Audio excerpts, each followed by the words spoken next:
Okay, this is 2010 Ford Escape. It was here the other day for an oil change and switch over to summer tires, and we recognized that the valve cover gasket was leaking here on the power steering pump, and the timing cover gasket and the oil pan gasket was leaking. And they love this vehicle.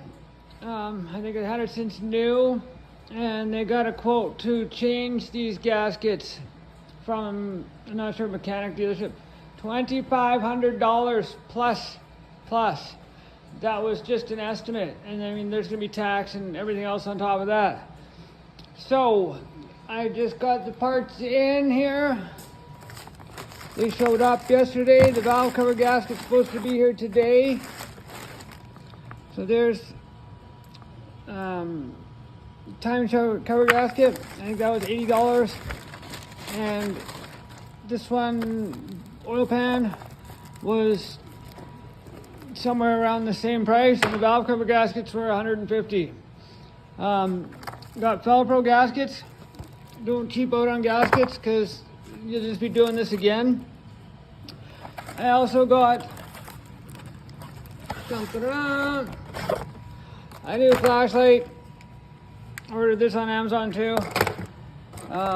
It was $20. Let's see how good it works. Ta-da, ta-da, ta-da. I like it. It works pretty good. The reason I like it is gonna get it in places like that.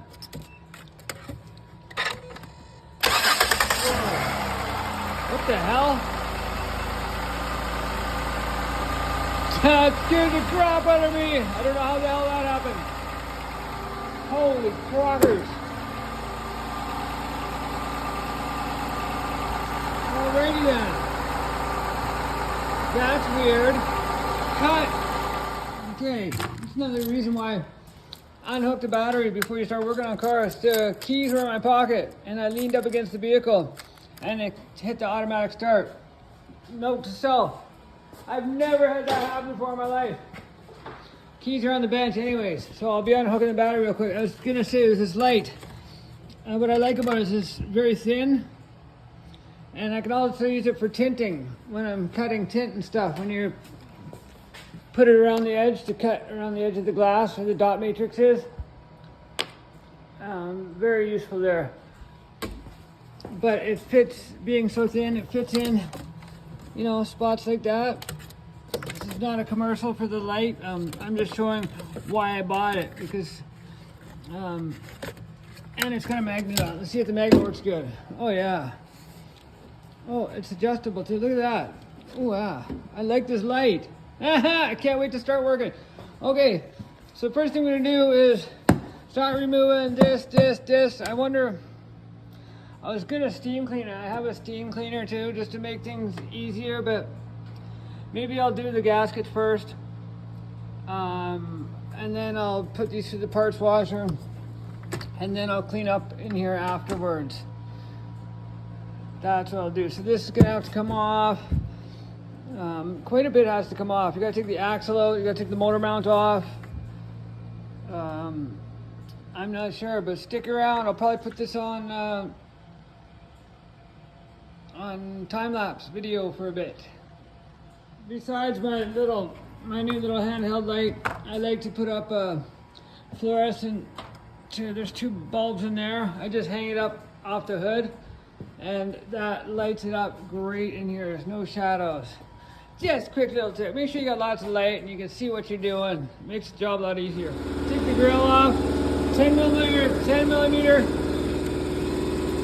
millimeter down there, and another one down there. Pop the grill out. This makes it a little bit easier to see through when there's stuff you gotta look at down there. Sometimes if you take a little bit more apart, it's easier to see what you're doing. So I'm gonna take my time and make it a fun job.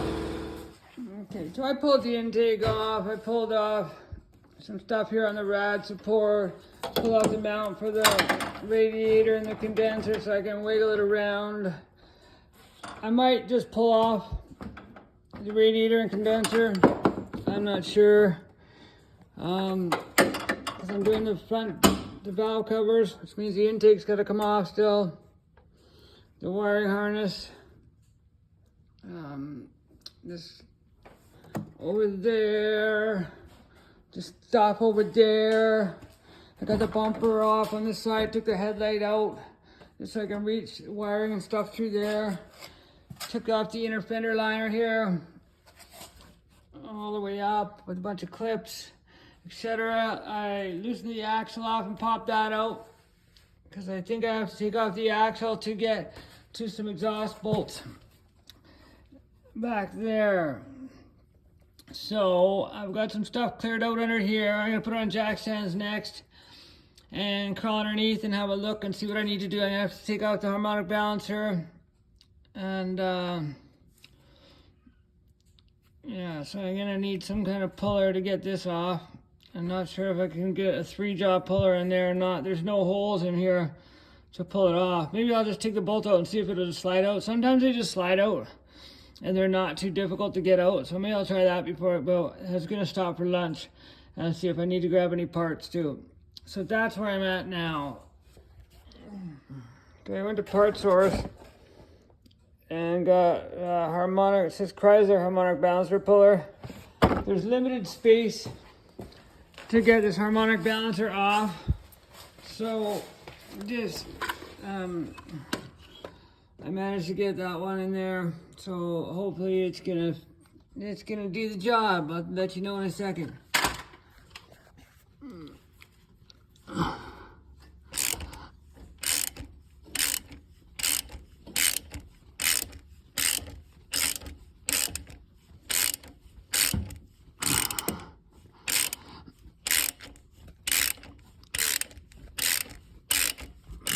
I left a bolt in there so I didn't wreck any threads, and we'll see if we can get it out this far and then remove the bolt and see what happens.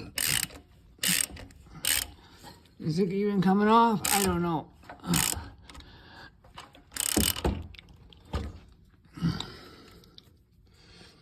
God damn it.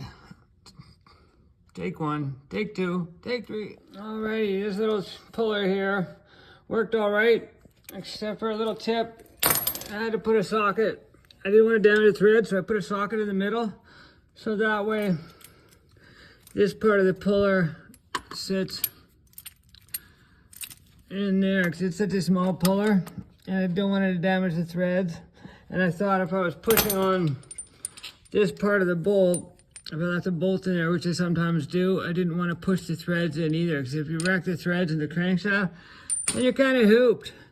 And we're going to be changing this seal here anyways, so I need to get that out. Somebody put a bunch of, looks like RTV silicone in here for some stupid reason. I don't understand why. Oh, probably to hold the keyway in, but I don't think you're supposed to do that.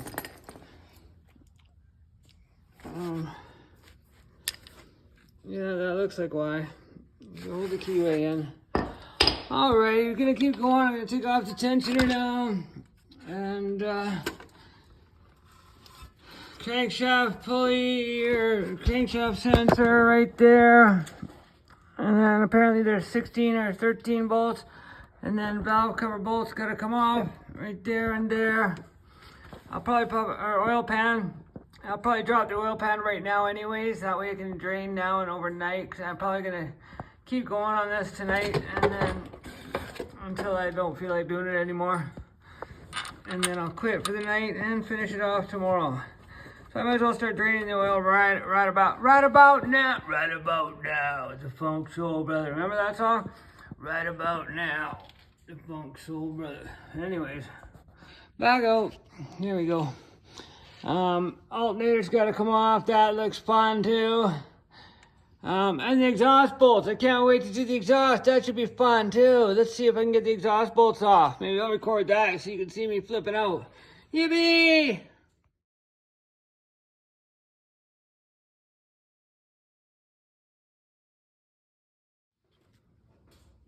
Next, I took off the intake manifold, 2, 4, 6, 7 bolts there, and then there's 2 back here on this bracket, and then take the ETR off.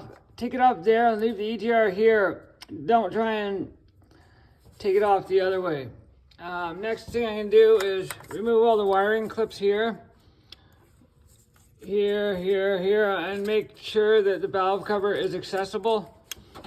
And then the next step is to remove all the valve cover bolts, and I'll probably support the engine and then remove the motor mount and take all the valve covers off, or take both the valve covers off. Once the valve covers are off, then I can drop the oil pan and then the timing cover. So the reason I'm not recording as I'm taking the bolts out is, 1, I can show you the bolts easier, 2, and then the video is not quite as long.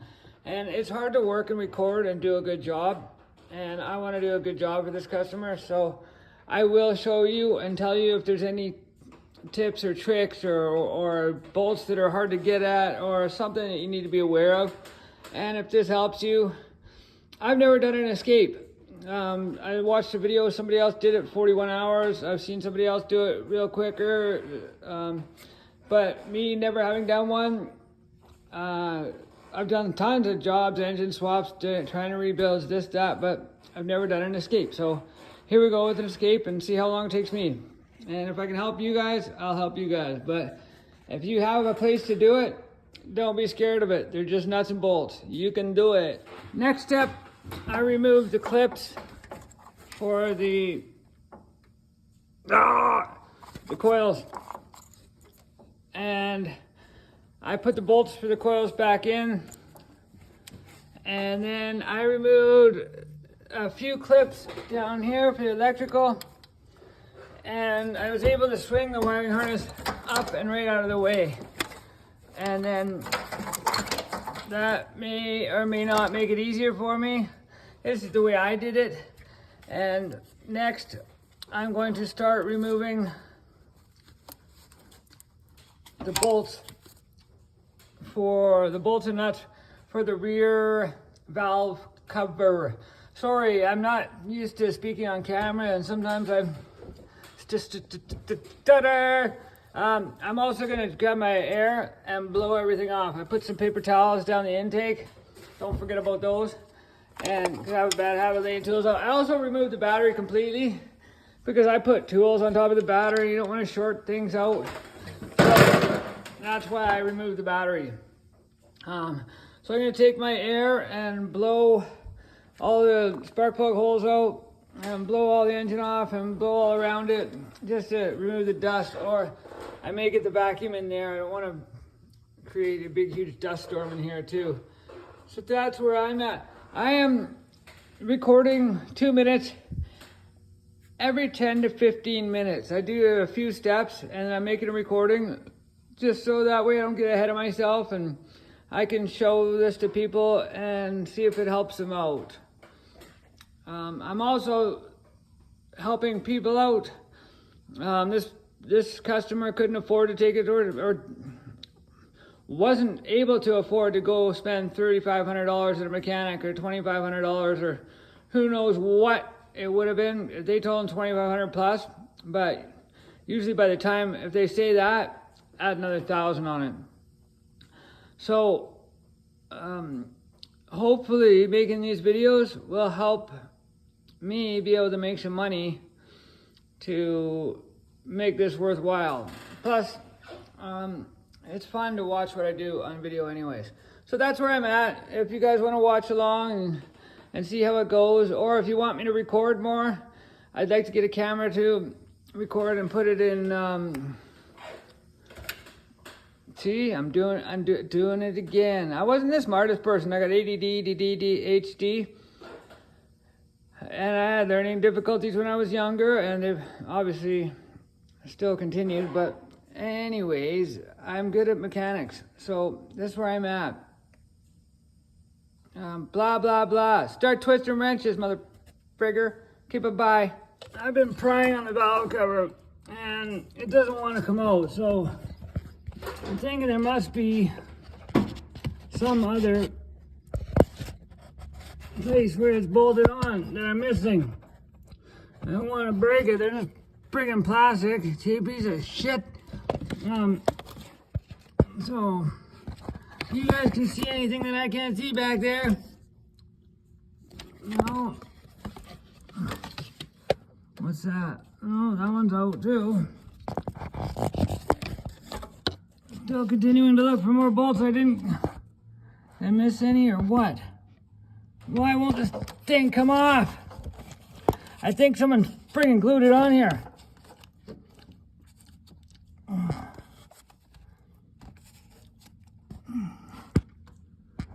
This one is out.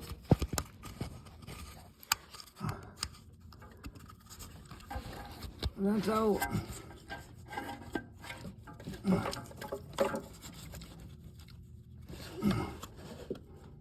That's out. That's out.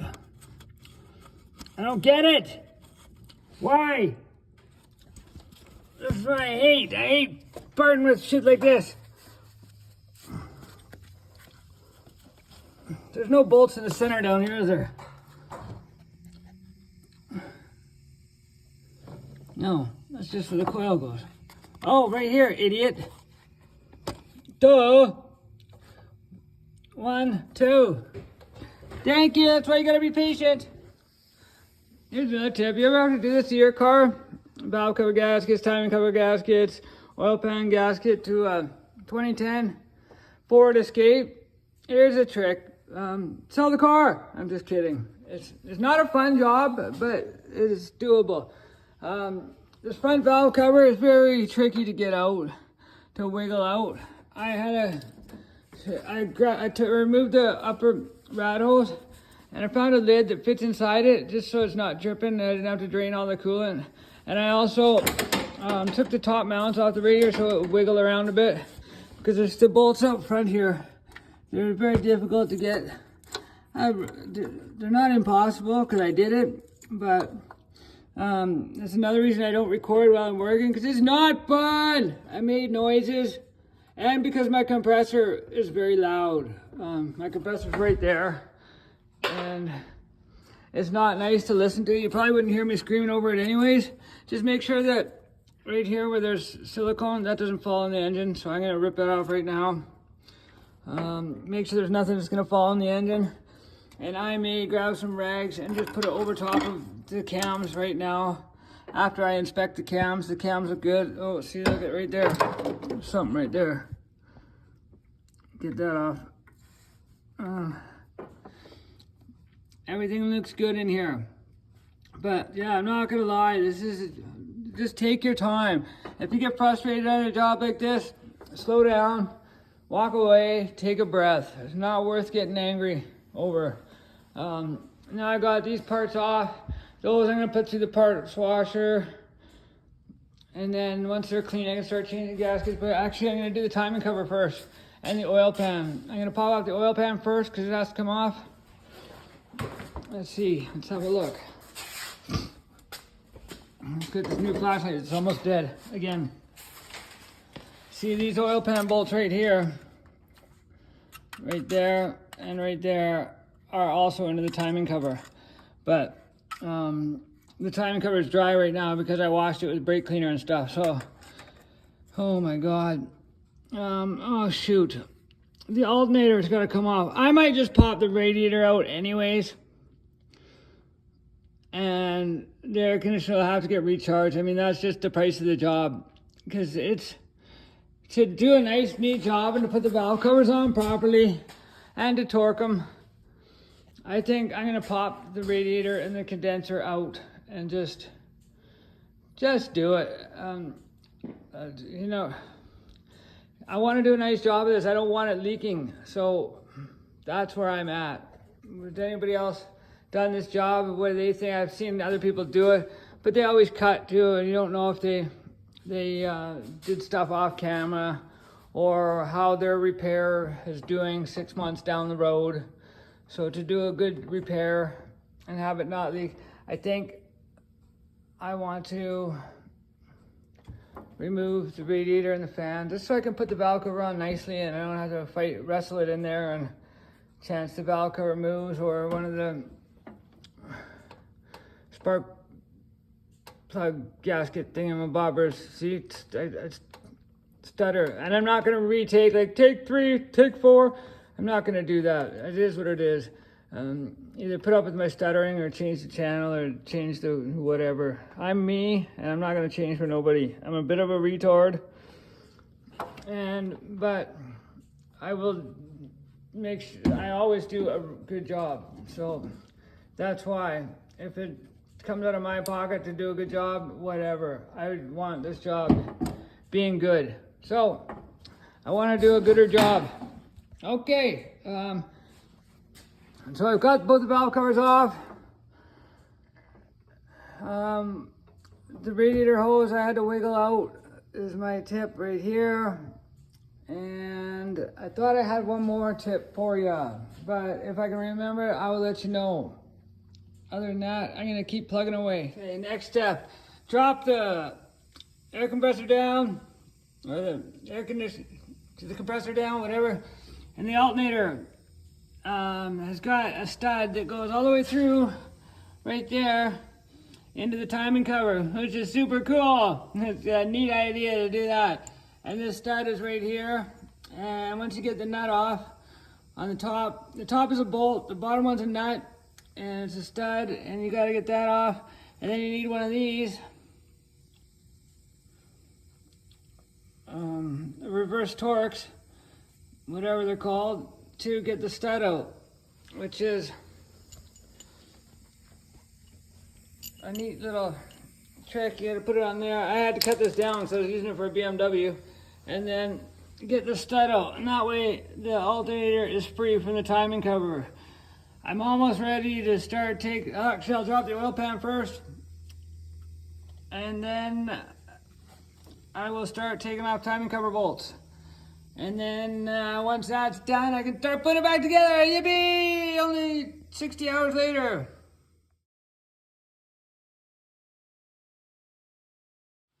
Due to unforeseen circumstances, the oil pan has to come off first. There's 2 bolts here. So I will take off the oil pan, change the gasket, and put it back up.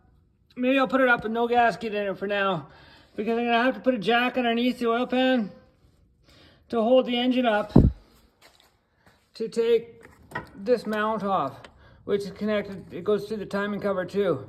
So I think that's what I'll do, is I'll pop the oil pan off, change the gasket on the oil pan, or take the gasket off, or just leave it, however. Drop the oil pan off. No, I should change it. I don't know what to do. I don't know what to do. Maybe I'll consult somebody else's video and see what they say, which is, this is just where I'm at. I'm not sure if anyone's ever mentioned this in their video of which way you have to do it first, but I'm gonna check. There's 15 bolts on the oil pan. And usually they're a pretty snug fit. There's dowel pans and stuff, so you gotta be gentle too, because it's only cast aluminum. You don't want to break it, because I'm sure it's not cheap. So I started to get something thin in there and start tapping it, and it should, as long as you got all the bolts out, it should come out. I think there's also dowel pins on the other side, so it may have to come this way. I'm just trying to crack it loose a bit. And it seems very tight. I've been around the whole thing and I can't find any other bolts. So it's either gonna break or it's gonna come off. So I'll let you know what happens. This is why you gotta take your time. It's because it didn't really want to come off, and I don't like to pry on aluminum. So I said, if there was any bolts that are hidden, where would they be hiding? And I figured behind this stupid rubber plug. And look what I found. I think those are oil pan bolts, and that'll keep it up there. So this is a really gooey spot to have bolts. So Always take your time, folks. Just don't be in a rush. Because that would have broke a $300 oil pan if you would have pried on it a little too much. I'm sure it would have broke right off. Okay, let's tap on this oil pan now and see what happens.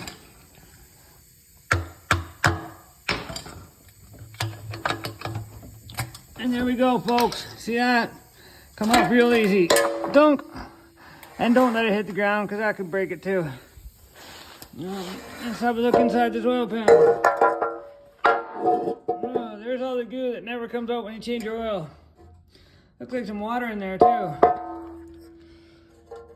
Yippee-ki-yay, mofo! Oh yeah, this gasket is squished. No wonder she's leaking. So, there's a job. Let's get this to the parts washer and start cleaning this up. Actually, I'm gonna put it up on my table with all my parts. Yeah, this gasket is super squished.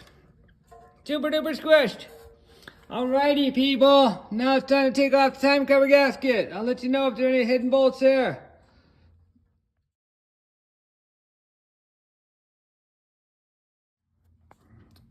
This is for your timing here. It's kind of gungy and sludgy. That's not good. I think this side's been getting hot.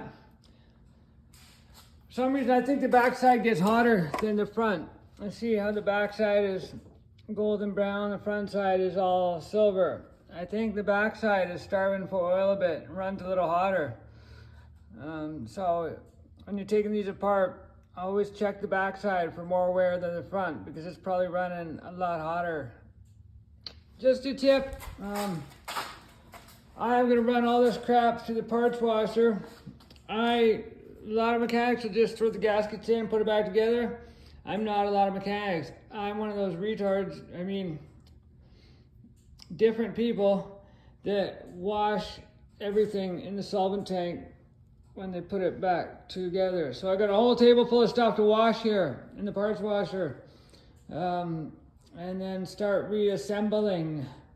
So I'm gonna take a break and go get something to eat because this has been a long go. I like to take my time and do things right the first time. I don't like anything coming back to my shop. That reflects on me, especially if I'm helping someone out, doing them a favor. That's the worst thing that can ever happen is something goes wrong. I don't want nothing to go wrong. So take my time, wash it, clean it, give it some love, and put it back together. That way it's easier to also spot if you fix the leak. That's why a lot of shops don't like to clean their stuff. It's because they can say that's from before, or that's something they didn't touch, or that's, oh, we didn't do that gasket. I like to hit everything, and if there's something else, just eat it and fix it while you're in there. Alrighty, break time. I've got some super greasy, yucky parts, automotive parts. And I've got 3 different types of degreaser here. We're gonna do a little test and see which one works best, or we're gonna try out the solvent tank. Does the solvent tank work better? Stick around and find out. Never works to try and rush.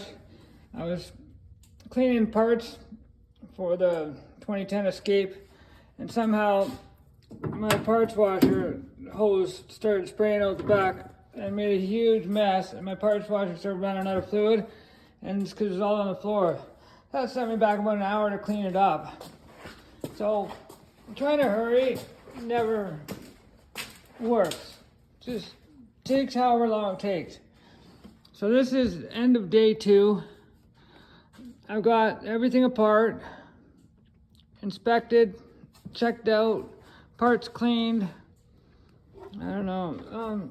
What do you guys think? Does this look right there? Does that look like it's sticking out? Does it look a little crooked? See that? See the right there? If you line it up like this, okay, maybe it doesn't look crooked. I don't know. Maybe it's just my eyes, but it doesn't, it's different than this one, than this side. Just me. Anyways, I got the oil pan off, timing covers off, I used a bunch of different cleaners and degreasers and steam cleaned everything.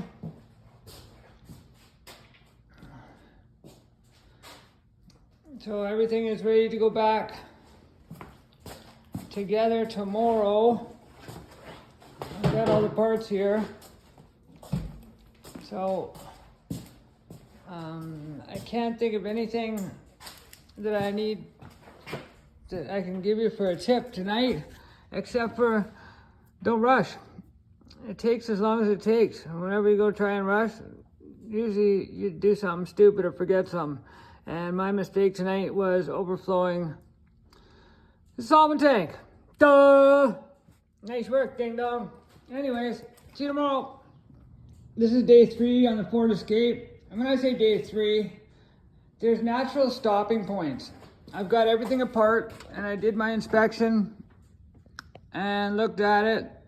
I mean, for a gasket reseal, it may seem a bit long, but the natural stopping point is here because I'm ready to put everything back together. And yesterday, end of day, I took everything and I cleaned off gaskets. I put it through the parts washer. I steam cleaned it. I think this motor mount is shot. This shouldn't be spinning inside here the way it is. So I may have to change that.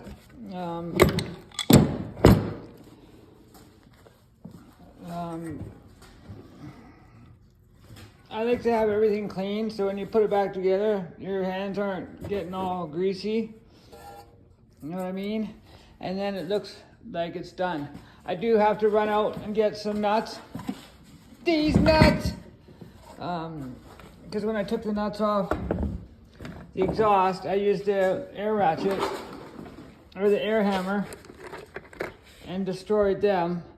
But they still came off, so I'm gonna get some. I need to save them for the threads. Run to the local store and grab some new nuts. Get some stainless nuts and put some never sees on it, so if it ever comes apart again. And this had like 2 inches of grease on it. I tried to get most of it off, but whatever. There's my steam cleaner there. And anything weird, I'll let you know what's going on. But I gotta change the seal, put the new seals in, and I'm gonna start putting it back together. Usually going together goes a little quicker than taking it apart. So I'll keep you posted. My days too I'm not working 12-hour days. I'm old, so I go till I can't go anymore. My knees are horrible. I can barely walk. So getting up and down, up and down, up and down, it takes a toll on my body. I'm not going to kill myself on this job. So I would say I'm putting in 8 to 10 hour days on this. And when I say 8 to 10 hours, I also go every couple hours and take my dog out for a walk. Here's the bolts for the timing cover. This is what I mean about a rude drawing. This makes sense when you look at it. The side, this up there, there's a bolt up there. That's the stud. There's a stud in the middle, and then the lower one. You see what I mean? Very simple. Just keep. I think most of these are the same size anyways, but just in case they weren't, it's good practice. And I'm gonna do a cleanup before I go, and I gotta grab my 3/8 drive torque wrench. Oh damn! I left my flashlight on again. Oh, piece of. Anyways. Thank you, come again. My tip for today is you can never have enough big cardboard. So if you get a spill like that, it helps you contain the spill. And then if you want to lay down, you can lay down in a nice clean spot. So there you go. Whenever you see big cardboard like refrigerator boxes, stove boxes, big TV boxes, grab them and put them somewhere safe. Keep your eyes peeled for a socket set like this. It's a big ratchet, it's a 1-inch drive. It's great to have, not only if you gotta do wheel bearings and stuff, oversized nuts. You only use it once in a while, but here's a great example of another use for it. This socket here to drive out this seal. Now you can go get a seal punch, which is probably about the same price you can get one of those if you find one online. I got this one I think for 75 bucks. So that was a great deal. And this fits in here, or it happens to fit that way. And I support it right there so you're not going to bend it, because you get a tap on it to get the seal out. And just love taps.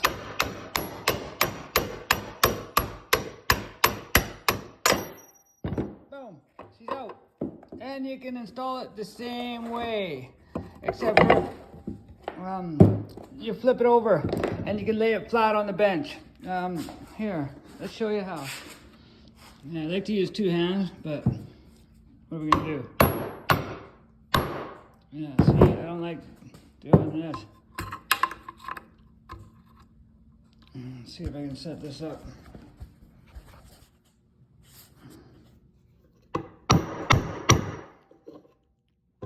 God damn it.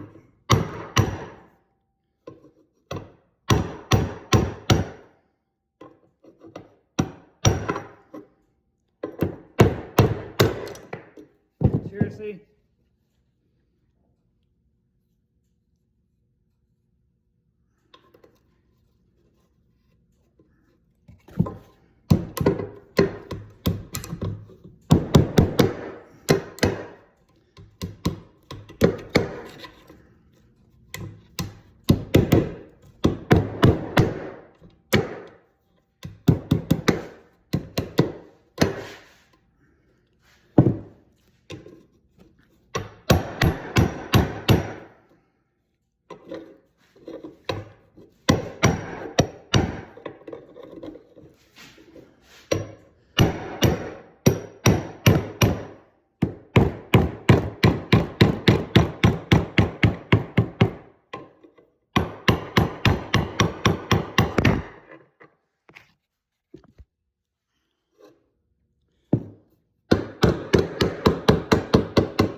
Then you want to make sure it's flush across here.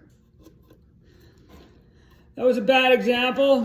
It didn't go in as planned, but you just gotta go with it. I think this was a little bit bent and chipping anyway, so it is what it is.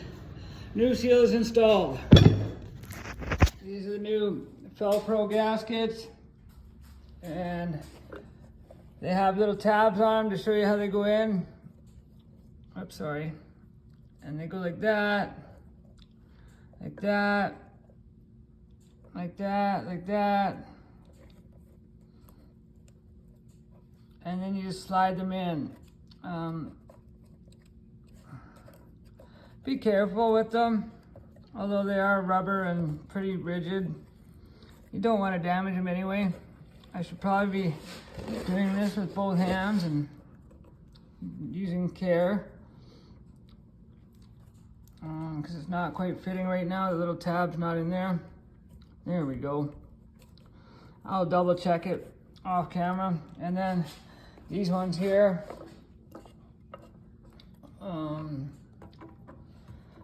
these ones here go like that. There's the tab there, start of the tab, slide it in all the way to the top, slide it in, I ain't never gonna stop, shut up. Anyway, okay, so on and so forth, until you get the gaskets ready. And then I have some Permatex right there, right stuff, and I'm gonna put a little dab of that somewhere around here where the cylinder head meets. There's a little break in here. I'll show you. And then when we put the valve covers on, we're gonna put some here and here. Just a little dab, not too much. And then when the oil pan goes on, we're gonna put some here and here. Alrighty then, I'll see you underneath the truck, car, SUV, whatever. I should have done it before and after, but if you see these gaskets here, how much they stick up. When you slide them in, you can feel when they slide right in, they fit beautiful. And you can see how much is sticking up there. when I took the other ones out, they were flush with the timing cover. So these are beautiful gaskets. I really like them. And you can tell when they're in. They're definitely not gonna move or shift during install. Oops, I don't like that. That's a no-no right there. See that? That's something you wanna look out for. I'll see if I can fix that before I stick it in. Right there is your oil pump. That's where your oil pump pickup tube goes. I know on some of the Chevy motors, they had problems with, sometimes if you got low oil pressure, that O-ring right there, when that becomes flattened out, it can cause, it can suck air through there, giving you low oil pressure. So this is a good, while you're in there, let's change that O-ring out. Very simple to get off, and I have a new one right there. So let's put that back on too. And that's where that goes, right in there. And we're gonna torque that down too. Tighten it up evenly and torque it to, there we go. Done. I just torqued the timing cover. I had to go get a new torque wrench because the torque spec for the timing cover is 89 inch-pounds, which is, that's 89 inch-pounds, one finger. So I didn't have a torque wrench that would go that low. Now I'm done with this torque wrench. Make sure you unwind it back to 0 so it stays accurate. Next, I'm putting on the motor mount here so that after the motor mount, I can release the jack underneath, and then I can do the oil pan gasket, and then the valve covers, and then after the valve covers, I start plugging everything I can see, all these plugs, and run the wiring harness. And then we're starting to get close to getting back together. And then actually I'll probably do the intake manifold, and then I don't have to worry about dropping anything in the holes up here. It's all about keeping it nice and clean. I'm gonna go over it. See right there, I need to razor blade that off, and then stuff like that. Yeah, I just gotta clean the valve cover gasket, and then I gotta clean the intake manifold. So we're getting there. Here's a side view of the oil pan gasket too. So that's the this is the part here that crushes and meets with the surface to prevent it from leaking. The cool part about these is this part here is where the timing cover mates up to it. So it's even got a spot here. That's where you put your RTV on the, I put it on the timing cover side, and there's a little blip that sticks down. So they have a little pocket here to let the RTV collect in there, so that it has a sealing point there too to keep it from leaking. What a great idea. Good job, as opposed to these gaskets, which were flush. Anyways, let's get this oil pan on. Oil pan bolts are 18 foot-pounds. So I always like to feel what 18 foot-pounds feels like before I jump under there and start torquing it. I always like to adjust my wrench first to ensure that I know what 18 foot-pounds feels like, just in case maybe the wrench doesn't work or something or whatever. I just like to test it out first. Neat trick. Oil pan is on and torqued down. Alternator, power steering, pumps back on. Next, I'm up to the valve cover. I'm just getting ready to look up the specs to torque that down. So let's do that. I don't know what the specs are, so I'll figure it out. Maybe I'll let you know. They are the same as the timing cover bolt, 89 inch-pounds, which is, you need to use this cute little torque wrench. It's a quarter-inch drive torque wrench.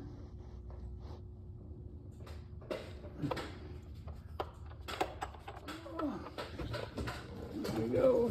With the back valve cover.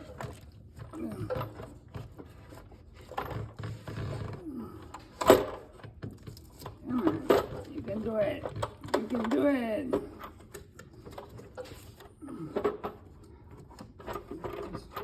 says Shimmy Sham.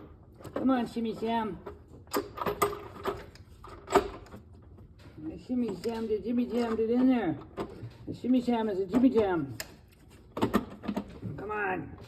Get in there, you little fart turd. I think there might be something in a way. I think it's in. Is it in? I think I'm done. Nope.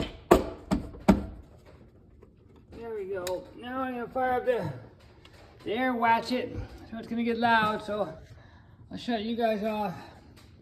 There, our valve covers are in. Torque to 89 inch-pounds or 7 foot-pounds. After the back valve cover's in, then I'm gonna start hooking up some of the electrical and start laying out the wiring harness, this big huge wiring harness here, and make sure I don't have to maneuver it before I put the intake manifold on. And then maybe I'll put the intake on first. And then put the EGR and stuff, and then just start going around, and all these plugs need to be plugged in. And then I need to fix the electrical here. When I tried to take this off, I just decided to cut it because I couldn't get this nut off. It's just a ground strap to the engine. So I'll have to make a new ground strap for the engine. All right. 1, 2, 3, 4, 5, 6, 7, 8, 9, 10, 11, 12. Woohoo! Those are going in.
Some people may be worried that you don't remember where everything goes, but stuff is made in a way that it sort of fits exactly where it's supposed to go, and then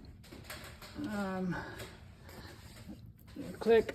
It's not that difficult. See what I mean? Like it's got a natural bend there. It wants to sit right there, and click. And then this one, click.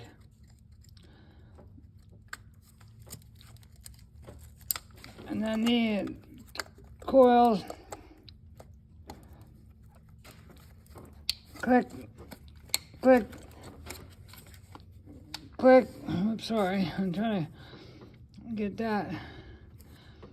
And then so on and so forth is how it goes. I guess I would be one of the other people that's worried about not remembering where stuff goes, but it's usually pretty simple to figure it out. And if you can't figure it out, there's so much stuff on the internet, it makes it a lot easier. So there you go, people. It's just nuts and bolts, and I think pretty much everybody can do this. It's just you gotta have the space, the room, the tools, and some balls. So there you go. So I've got the valve covers on, they're torqued on. The oil pan's on, it's torqued. I'm gonna plug in the rest of those plugs that I can reach. I'm gonna put the manifold on next, hook up the EGR, and so far I've started at 10 o'clock this morning, and it's 3 o'clock in the afternoon now. 10, 11, 12, 3, 4, 5 hours today. So there you go. I'll check in another half an hour, let you know what else is done and where we're at. And if you want me to do a time-lapse video of this kind of stuff, leave something in the comments, or if there's a particular vehicle you want to know. I got an Acura MDX. It needs timing belt and water pump. That's a pretty big job too if you want to watch me do that in time-lapse. Let me know.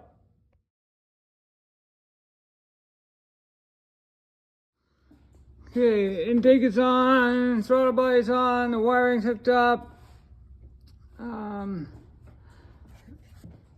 The vacuum and the water lines are hooked up. I notice this isn't on.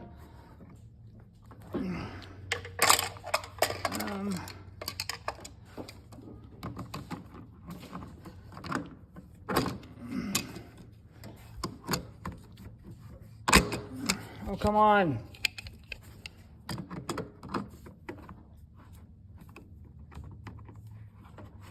There we go. My hat's off to those people that do everything with one hand while they're recording. You guys are amazing. What do I got left? I gotta put the harmonic balancer on. Little tip for the harmonic balancer. Let's put a little bit of oil right there. And make sure this is nice and smooth and there's no dirt on it, because you don't want to wreck the new seal you just put in. So put some oil on there, or even some never seized or whatever, some engine grease would be good. And let's put that back together. Then we can put the belt back on and put the tensioner on. Tensioner's on. I can feel the tension in the house. Tension's rising. Then I gotta do the headlight, the mounts for the rad support, the air filter. Still a few things left, but we're getting there. Yay, yippee! And then the fender liners. So let's see. That's nice and cleanish. Let's get some oil on there and put the tensioner in. The other great part about the parts table is when the parts table is empty, you're done. I've got the oil dipstick here, and the battery's got to go in, and that's it. Not even any spare parts. Stick around for stick around for the test drive and the warm up.